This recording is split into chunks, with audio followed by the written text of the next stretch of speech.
my name is Lanisha Yolden and today is the 11th of October 2018 and I'll be showing you how I perform a urinalysis using a dipstick. So first what I want to do is make sure I've got everything all ready for me at hand. Having my urinalysis chart here with all of the reference ranges and it's already printed out from that patient's file with all of its details for me to obviously record that onto. I've got a previously collected urine sample here that was caught midstream from another nurse. So I've got that already sucked up into the syringe. And this is from a canine, just so obviously that's very important, but it's all labelled on the label here that's printed out, including its patient ID, obviously the species, also sex as well, that's a really important thing, and obviously name, etc. Now what I'm first going to do is going to put some gloves on. Obviously we are handling urine. I'll get them on. Alright, so for the first thing I want to do is transfer it into a sterile specimen container. So you just pop it using the syringe into that one. Now the reason we do this is obviously in case the vet wants to use it for further diagnostics and after I've done this urinalysis. So I want to get out my, my urine dipstick strip here. Just grabbing the one and making sure obviously the colour end down and making sure I close that one straight away to keep its freshness. So first what I want to do is using my pipette, sucking up the urine from this container. You don't need too much, but obviously enough to fill. So what I want to do is I want to pop one drop of urine onto each of these little indicators here, each one indicating a different diagnostic, I suppose.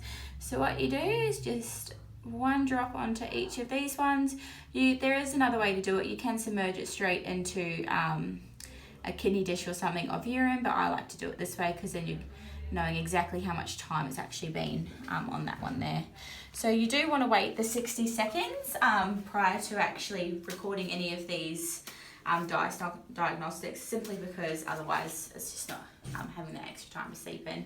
However, if we are purely looking at the leukocytes, we do need to give it 120 seconds, so 1.5 minutes. In the meantime, I like to put the lid back onto the specimen container. Obviously, you don't want to lose the sample you do have in case, obviously, you're not in the position to get another one. So now it's been 60 seconds, so what I like to do is have my chart on the back of the dipstick container here.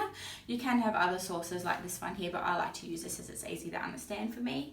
What I like to do is just tip the strip to the side there, getting rid of any excess urine because obviously that's all seeped in now, so you're not going to ruin any of the sample. Obviously making sure you've got it the correct way, so it's always with the tab downwards. So what I'm looking at is all the different readings there. It does have the reference ranges, and what I want to do while I'm doing this is also just record it onto the patient urinalysis chart. So different things we look at is obviously specific gravity, leukocytes, nitrate, pH, glucose, ketones, the euro readings, as well as bilirubin, blood and hemoglobin. So I'm just recording all of this one now. Alrighty, so everything actually looks within normal limits. Another thing I always like to note while I am doing a urinalysis, obviously the sediment of it, the concentration, whether it's concentrated, diluted, and the smell. And making sure you're putting that onto the chart as well in case the vet doesn't actually get to see the sample. So once I've done that, everything's recorded. You've got to dispose of all of your items into the bin there. Making sure you're taking off your gloves.